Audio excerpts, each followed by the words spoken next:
안녕하십니까?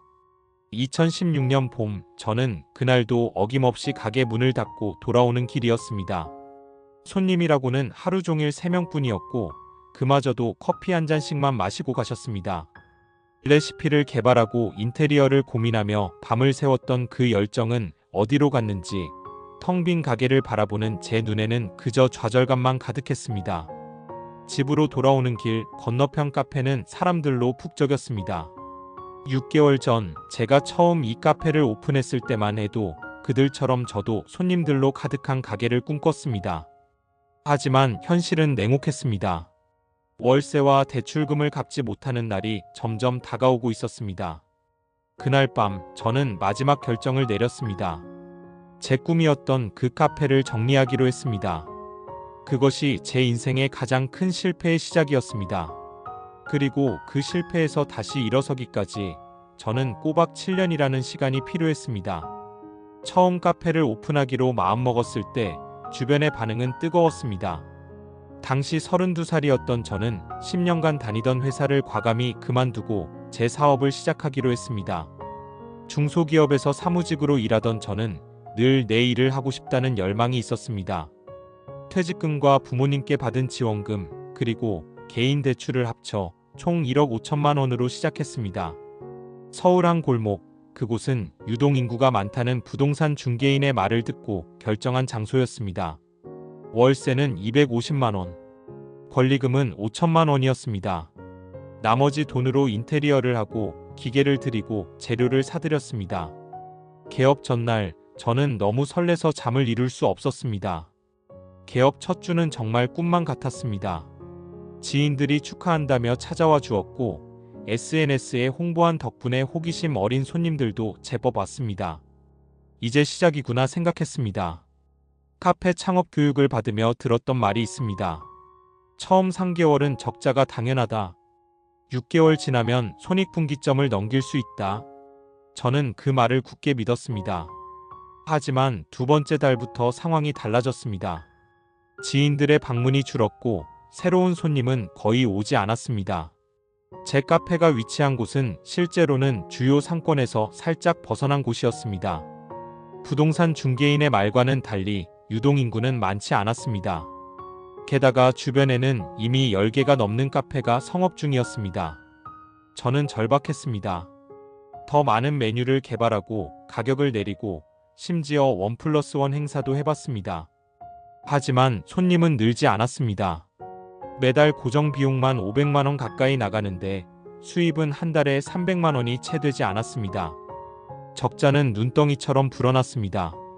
6개월이 지났을 때 저는 더 이상 버틸 수 없었습니다. 대출금 이자도 갚지 못할 지경이었고 월세는 2달째 밀려 있었습니다. 결국 가게를 정리하기로 했습니다. 권리금은 반도 받지 못했고 설치했던 시설물들은 헐값에 넘겨야 했습니다. 최종적으로 저에게 남은 것은 9천만 원의 빚이었습니다. 가게 문을 닫은 그날 저는 모든 것을 잃은 듯한 느낌이었습니다. 꿈도 돈도 자존심도 모두 잃었습니다. 집에 돌아와 침대에 누워 천장만 바라보던 그 밤을 지금도 잊을 수 없습니다. 이제 어떻게 해야 하나라는 생각만 맴돌았습니다. 다음 날 아침 저는 현실을 직시해야 했습니다. 9천만 원의 빚 그리고 무너진 자존감. 하지만 제게는 아직 한 가지 선택지가 남아 있었습니다. 다시 취업을 하는 것이었습니다. 이력서를 쓰기 시작했습니다. 하지만 10년 다니던 회사를 그만두고 자영업에 실패한 이력은 취업 시장에서 큰 약점이었습니다. 2개월간 100군데가 넘는 이력서를 넣었지만 면접 기회조차 얻기 어려웠습니다. 결국 저는 아르바이트라도 해야 했습니다. 첫 번째로 구한 일은 편의점 야간 아르바이트였습니다.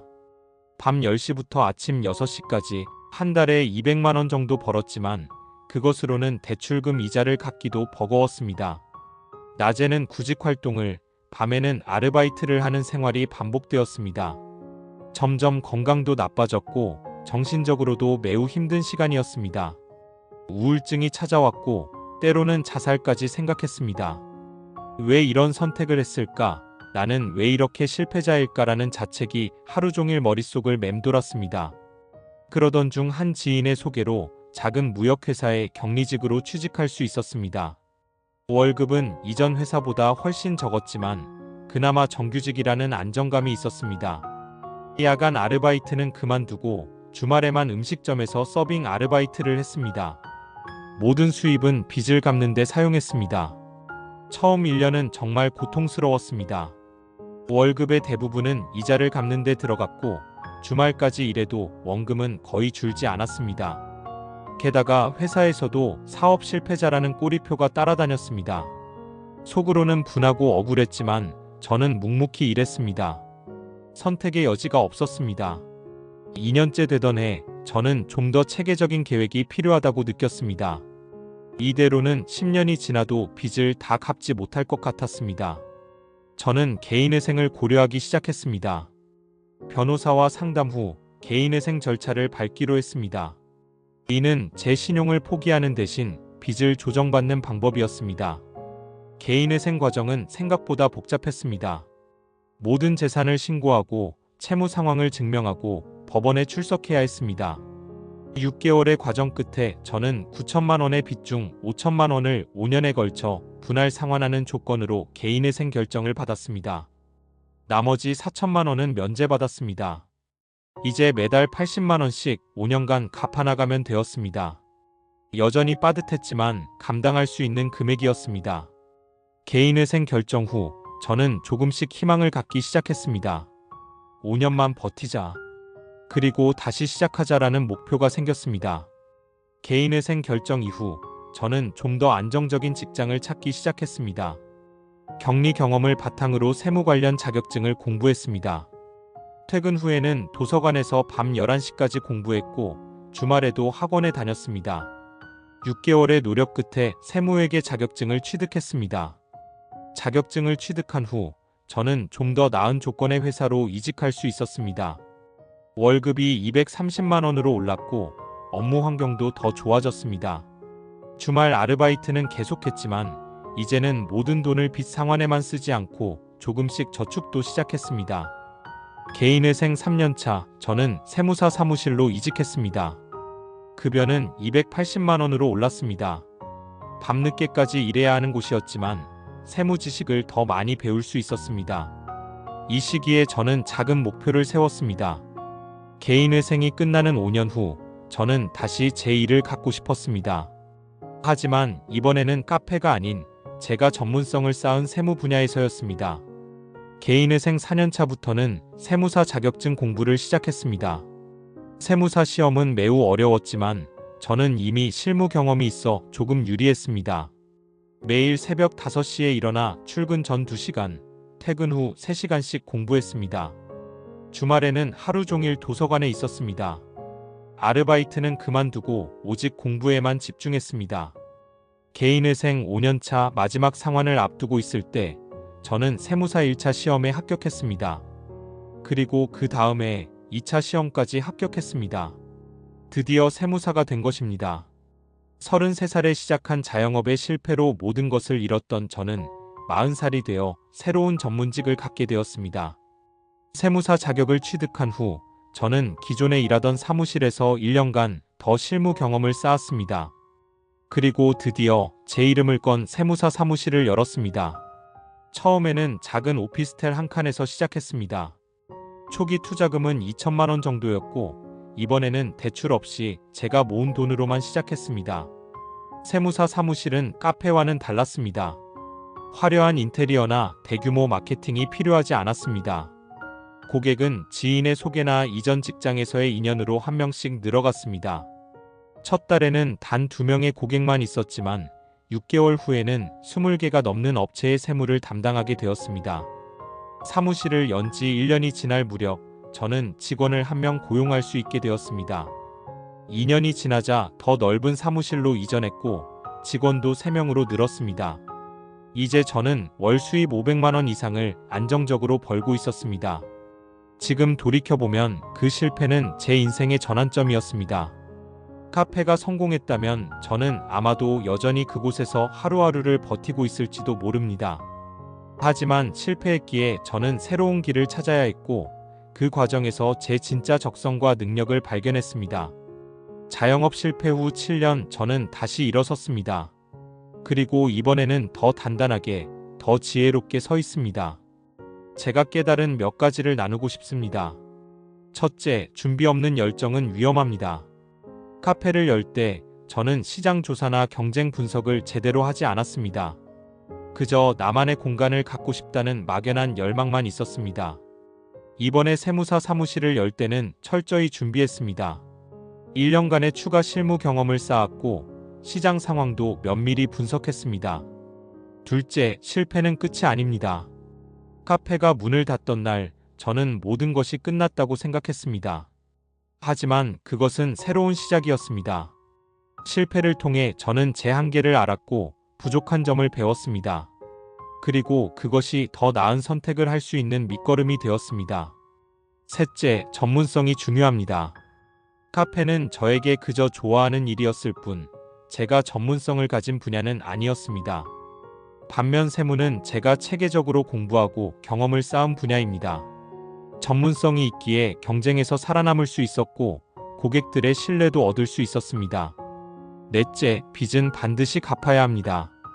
개인회생을 통해 일부 빚은 탕감받았지만 저는 남은 빚을 모두 성실히 갚았습니다. 그리고 그 과정에서 재정관리 능력과 인내심을 기를 수 있었습니다. 지금도 저는 불필요한 지출을 줄이고 항상 비상금을 준비해둡니다. 다섯째, 주변의 도움이 중요합니다. 저는 혼자서 모든 어려움을 이겨낸 것이 아닙니다. 취업을 도와준 지인, 개인회생을 안내해준 변호사, 그리고 무엇보다 힘든 시간을 함께 해준 가족들이 있었습니다. 그들의 도움이 없었다면 저는 다시 일어설 수 없었을 것입니다. 자영업을 시작하려는 분들께 한 가지 말씀드리고 싶습니다. 자영업은 결코 쉬운 길이 아닙니다. 통계에 따르면 신규 자영업자의 50% 이상이 1년 내에 폐업하고 5년 이상 생존하는 비율은 20%도 되지 않는다고 합니다. 저 역시 그 통계의 일부가 되었던 사람입니다. 하지만 철저한 준비와 전문성, 그리고 현실적인 계획이 있다면 성공할 가능성은 높아집니다. 지금 제 세무사 사무실은 안정적으로 운영되고 있습니다. 물론 여전히 어려움이 있고 코로나19와 같은 예상치 못한 위기도 있었습니다. 하지만 이제 저는 위기를 대처하는 방법을 알고 있습니다. 저의 실패와 회복의 이야기가 비슷한 상황에 처한 분들에게 작은 희망이 되길 바랍니다. 지금 어둡고 막막하더라도 포기하지 마십시오. 저도 그 어둠 속에 있었고 때로는 앞이 보이지 않았습니다. 하지만 한 걸음씩 꾸준히 나아가다 보면 언젠가는 빛을 볼 수 있을 것입니다. 지금 저는 세무사로서 많은 소상공인들을 만나고 있습니다. 그들 중에는 저처럼 어려움을 겪는 분들도 많습니다. 저는 단순히 세무 서비스만 제공하는 것이 아니라 제 경험을 바탕으로 그들에게 실질적인 조언도 드리려고 노력합니다. 특히 경영 위기에 처한 분들께는 제가 겪었던 개인회생 과정이나 재기 방법에 대해 솔직하게 이야기합니다. 자영업 실패 후 7년 저는 이제 다른 사람들의 성공을 돕는 사람이 되었습니다. 그리고 그것이 제 인생의 가장 큰 보람입니다. 제가 겪은 실패와 좌절이 누군가에게는 교훈이 되고 또 다른 누군가에게는 위로가 된다면 그 시간들이 헛되지 않았다고 생각합니다. 사실 카페 문을 닫던 날 저는 그 실패가 이렇게 값진 경험이 될 줄은 상상도 못했습니다.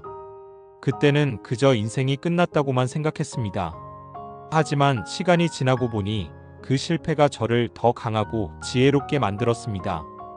자영업 실패 후 다시 일어서기까지의 7년간의 여정. 그 시간은 길고 어두웠지만 결국에는 저를 더 나은 곳으로 이끌어 주었습니다. 지금 어떤 어려움 속에 있든 포기하지 않고 한 걸음씩 나아간다면 언젠가는 여러분도 이 어둠을 벗어날 수 있을 것입니다. 카페 문을 닫던 그날 저는 인생이 끝났다고 생각했습니다. 하지만 오늘의 저는 압니다.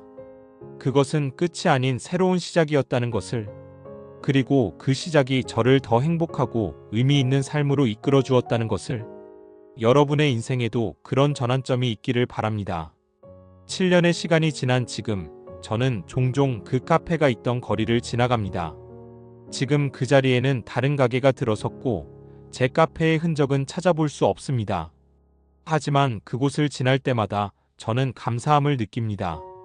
그 실패가 있었기에 오늘의 제가 있으니까요. 이제 저는 다시 꿈을 꿉니다. 더 많은 사람들에게 도움이 되는 세무사가 되고 싶습니다. 특히 자영업자들의 어려움을 함께 나누고 그들이 경영 위기를 극복할 수 있도록 돕고 싶습니다. 어쩌면 이것이 제가 그 실패를 경험한 진짜 이유일지도 모르겠습니다. 마지막으로 지금 어려움을 겪고 계신 모든 분들께 말씀드리고 싶습니다. 지금의 어려움이 여러분의 전부가 아닙니다. 비록 지금은 어둡고 힘들더라도 그 어둠 속에서도 한 걸음씩 나아간다면 언젠가는 빛을 볼 수 있을 것입니다. 저처럼 여러분도 그 어둠을 지나 더 강하고 지혜로운 사람으로 성장할 수 있을 것입니다. 자영업 실패 후 7년, 이제 저는 그 실패에 감사합니다. 그것이 없었다면 저는 지금의 저를 만나지 못했을 테니까요. 여러분의 실패도 언젠가는 감사한 경험이 되기를 진심으로 바랍니다. 그날의 실패가 오늘의 성공을 만들었습니다. 여러분의 오늘의 고난도 내일의 성공을 위한 디딤돌이 될 것입니다. 그것을 믿고 포기하지 말고 한 걸음씩 나아가시길 바랍니다. 처음 카페를 오픈했을 때 저는 내 가게라는 로망만 있었을 뿐 실질적인 경영 지식이나 시장 분석 능력이 부족했습니다. 하지만 세무사로 다시 시작할 때는 달랐습니다. 철저한 준비와 계획 그리고 전문성을 바탕으로 시작했기에 지금까지 안정적으로 성장할 수 있었습니다.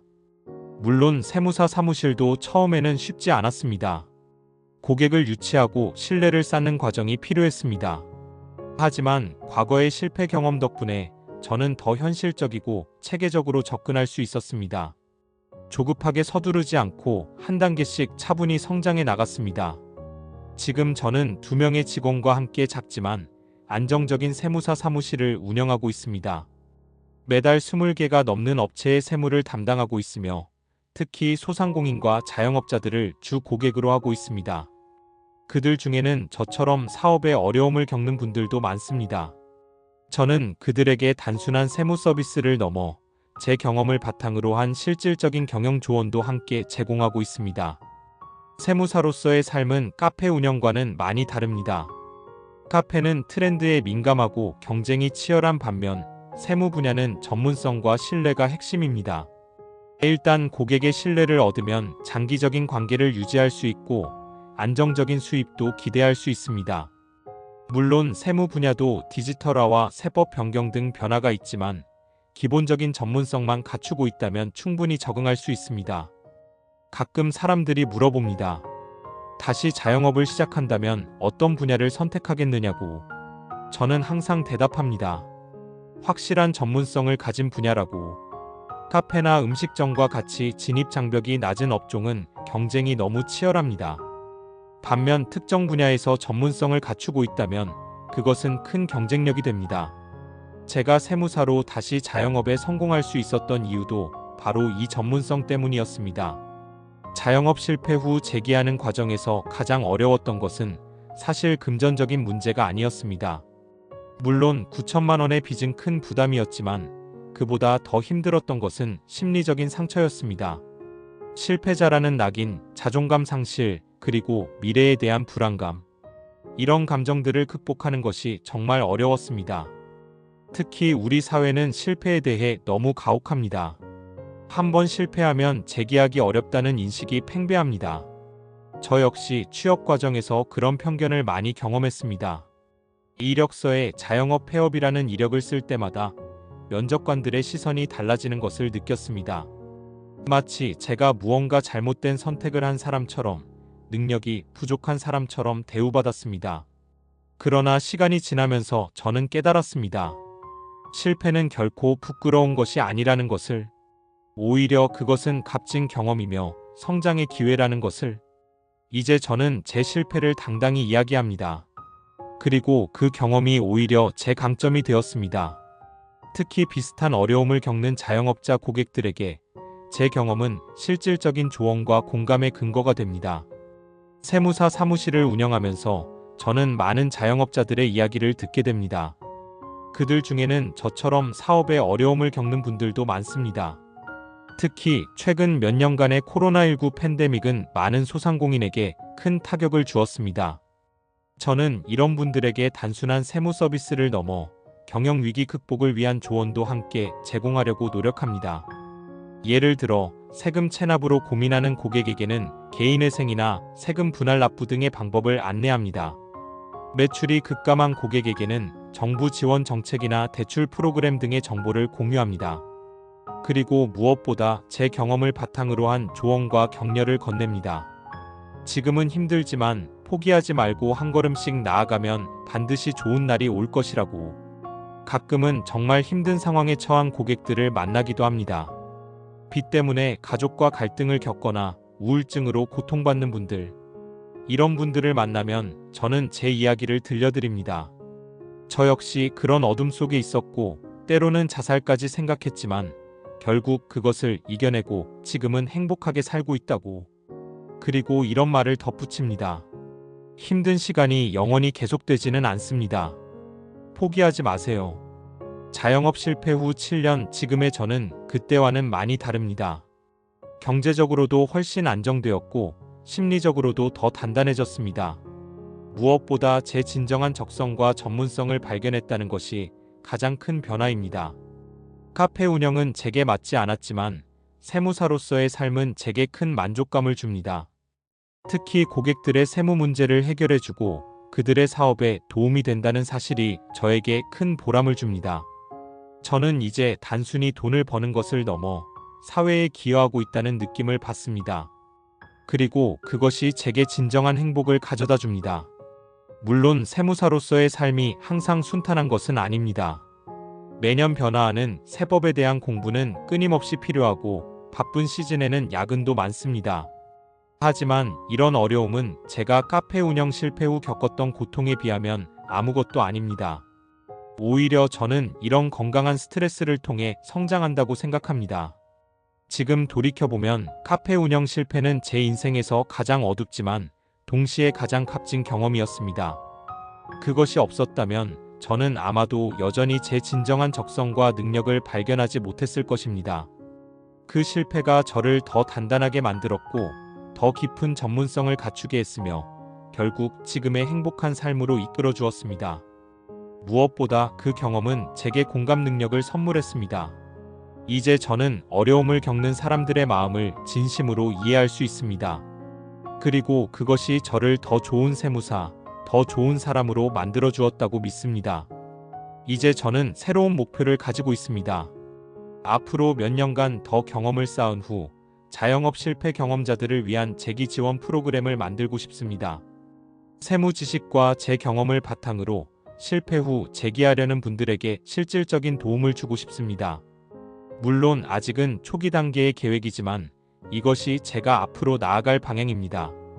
삶은 때로 우리가 예상치 못한 방향으로 흘러갑니다. 인생은 참 예측할 수 없습니다. 7년 전 그 어둠 속에서 저는 오늘의 행복을 상상조차 할 수 없었습니다. 하지만 한 걸음씩 나아가다 보니 어느새 이런 행복한 곳에 도달해 있었습니다. 여러분도 포기하지 말고 계속 나아가시길 바랍니다. 반드시 좋은 날이 올 것입니다. 그날의 실패가 오늘의 성공을 만들었습니다. 여러분의 오늘의 고난도 내일의 성공을 위한 디딤돌이 될 것입니다. 그것을 믿고 포기하지 말고 한 걸음씩 나아가시길 바랍니다. 인생은 결코 직선이 아닙니다. 때로는 올라가고, 때로는 내려가고, 때로는 완전히 방향을 바꾸기도 합니다. 중요한 것은 그 여정을 계속해 나가는 것, 그리고 매 순간 최선을 다하는 것입니다. 자영업 실패 후 7년 제가 다시 일어서기까지의 여정을 나누며 이 이야기를 마칩니다. 언젠가 여러분도 이 어려운 시간을 지나 더 단단하고 지혜로운 사람으로 성장하시길 바랍니다. 감사합니다.